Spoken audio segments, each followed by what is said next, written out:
Assalamu alaikum and welcome back to Easy Accounting by Muhammad Ali. The topic of this video is what is cost of goods sold. Before we go for cost of goods sold, हमें ये पता होना चाहिए कि cost आखिर होती क्या है।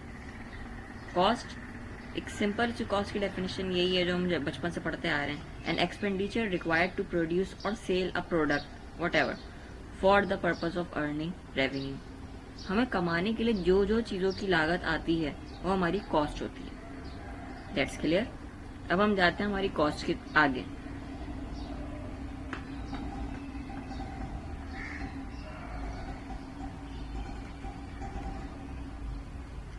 कॉस्ट दो तरह की होती है, एक होती है डायरेक्ट कॉस्ट, एक होती है इनडायरेक्ट कॉस्ट। अब इन दोनों में फर्क क्या है? डायरेक्ट कॉस्ट ऐसी होती है जो कि हमारी प्रोडक्शन से और कॉस्ट ऑफ प्रोडक्शन से डायरेक्टली लिंक्ड होती है। क्या मतलब?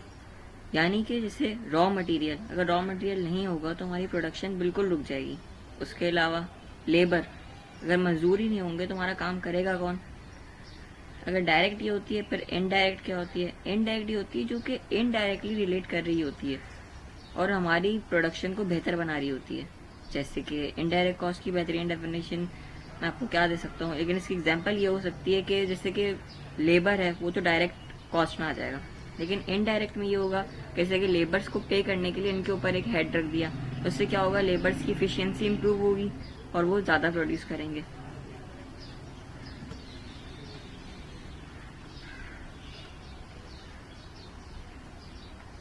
Now what is cost of goods sold? Cost of goods sold हमें नाम से पता चल रहा है कि क्या होता है। कॉस्ट ऑफ गुड्स सोल्ड, जो गुड्स बिके हैं उनकी लागत क्या थी, उनकी कॉस्ट क्या थी। डेफिनेशन की तरफ जाते हैं। Cost of goods sold is the total amount your business paid as a cost directly related to the sale of product. Directly relate का हमें मतलब पता है, यानी कि डायरेक्ट कॉस्ट चाहिए, क्योंकि इसके अंदर हमारी प्रोडक्शन में जो परचेजेस इस्तेमाल हुई हैं, जो रिटर्न्स हुई हैं, वो सबका रिकॉर्ड मौजूद होता है। हमने जो भी प्रोडक्ट सेल किए हैं ये उनकी कॉस्ट होती है सीधी तरह से।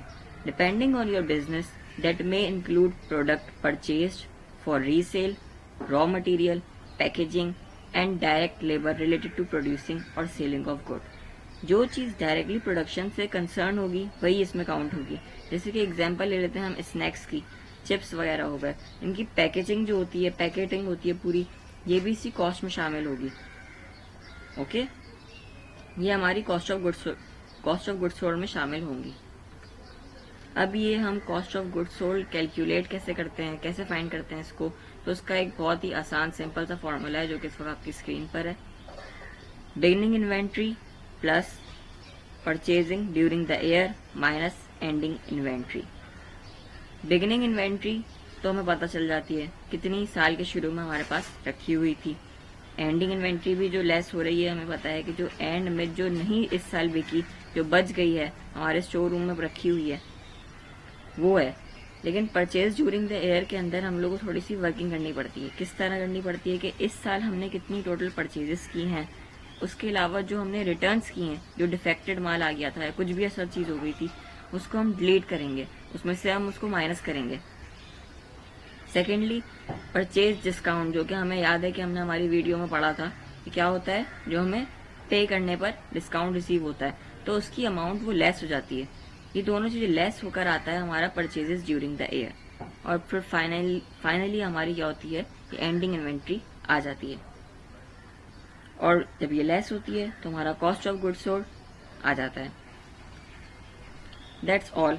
और अब आप सीख चुके हैं कॉस्ट ऑफ गुड्स सोल्ड होता क्या है। Thanks for watching the video.